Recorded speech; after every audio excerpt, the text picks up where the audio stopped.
Enercon CSO electrode assembly uses metal electrodes to produce powerful and reliable corona treatment for both lane treating and fixed-width corona treating applications.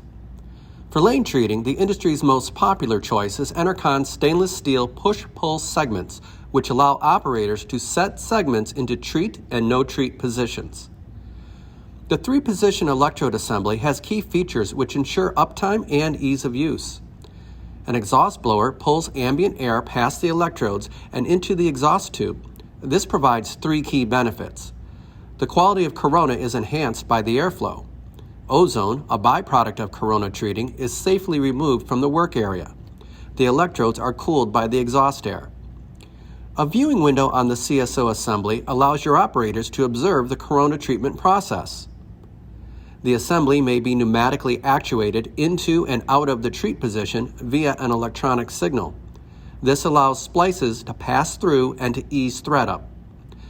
To protect components from physical shock, the assembly pivots away from any unexpected splices. Its counterweight ensures the electrodes return to the treat position.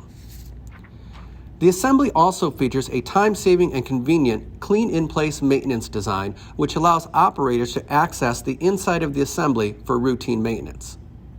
Choose Enercon CSO electrode assembly for ease of use, powerful treatment, and reliability. For more information, please contact us.